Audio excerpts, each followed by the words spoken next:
Hello friends, welcome back to my YouTube channel. क्या कोई पति अपनी बेवफाई यानी एक्स्ट्रा मैरिटल अफेयर छिपाने के लिए निजता के अधिकार राइट टू प्राइवेसी का सहारा ले सकता है? क्या पत्नी अपने पति के कॉल रिकॉर्ड, होटल बुकिंग या अन्य सबूत कोर्ट में पेश कर सकती है?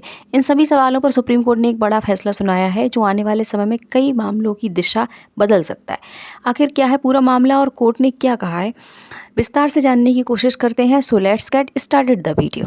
दिल्ली हाई कोर्ट के एक फैसले को बरकरार रखते हुए सुप्रीम कोर्ट ने कहा है कि अगर किसी पति पर विवाहेतर संबंध यानी एक्स्ट्रा मैरिटल अफेयर का आरोप लगा है तो वह अपनी बेवफाई को छिपाने के लिए निजता के अधिकार का सहारा नहीं ले सकता। ये मामला उस समय सामने आया है जब एक पत्नी ने अपने पति के खिलाफ लगाए गए आरोपों को साबित करने के लिए call detail records, hotel booking और अन्य दस्तावेजों की मांग की गई थी। पति की ओर से ये दलील दी गई कि इससे उसके राइट टू प्राइवेसी का उल्लंघन होगा, लेकिन सुप्रीम कोर्ट ने स्पष्ट किया कि निजता का अधिकार संविधान द्वारा संरक्षित जरूर है, लेकिन ये पूर्ण अधिकार नहीं है। सुप्रीम कोर्ट ने कहा कि व्यभिचार तलाक का एक कानूनी आधार हो सकता है, इसलिए अगर पत्नी अपने आरोपों को साबित करने के लिए जरूरी सबूत मंगवाती है तो केवल निजता का हवाला देकर उसे रोका नहीं जा सकता। हालांकि इसका मतलब ये नहीं है कि किसी की निजी जानकारी हर मामले में सार्वजनिक कर दी जाए। अदालत ने यह भी स्पष्ट किया कि ऐसे दस्तावेजों का उपयोग केवल न्यायिक प्रक्रिया के लिए होगा और आवश्यक गोपनीयता बनाए रखी जाएगी। ये फैसला UPSC, PCS, judiciary, LLB, CUET, UGC, net, SSC और अन्य कंपटीशन एग्जाम के लिए बहुत ही इंपॉर्टेंट है।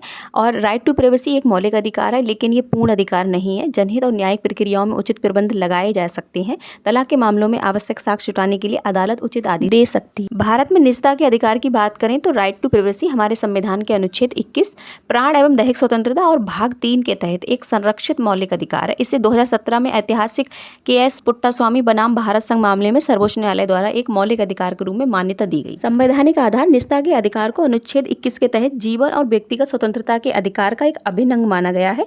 ये किसी भी व्यक्ति को उसकी व्यक्तिगत जानकारी, गतिविधियों और निजी स्थान पर मनमाने हस्तक्षेप से बचाता है। न्यायिक निर्णय 2017 के पुट्टास्वामी मामले में 9 न्यायाधीशों की संविधान पीठ ने सर्वसम्मति से निर्णय दिया था कि निजता मानव गरिमा और स्वतंत्रता का एक अहम यानी अनिवार्य हिस्सा है। अंतर्राष्ट्रीय मान्यता इसे मानवाधिकारों की सार्वभौमिक घोषणा यूडीएचआर 1948 के अनुच्छेद 12 के तहत भी एक मानवाधिकार यानी कि ह्यूमन राइट माना गया है। निजता का अधिकार पूर्ण नहीं है, अर्थात राष्ट्रीय सुरक्षा, सार्वजनिक व्यवस्था या अपराध की रोकथाम जैसे मामलों में राज्य इस पर उचित प्रबंध लगा सकता है। सुप्रीम कोर्ट ने अपने इस फैसले में इसी चीज का यूज करके ये फैसला दिया। सुप्रीम कोर्ट के इस फैसले ने ये स्पष्ट कर दिया है कि न्याय की प्रक्रिया में सच सबसे ज्यादा जरूरी है। निजता का अधिकार महत्वपूर्ण है, लेकिन उसका उपयोग किसी गंभीर मामले को छुपाने के लिए, गंभीर आरोप को छिपाने के लिए नहीं किया जा सकता। आपकी इस फैसले पर क्या राय है? क्या आपको लगता है कि ये डिसीजन न्याय के हित में है? अपनी राय कमेंट बॉक्स में जरूर लिखें। Thank you for watching. मिलते हैं नेक्स्ट वीडियो में।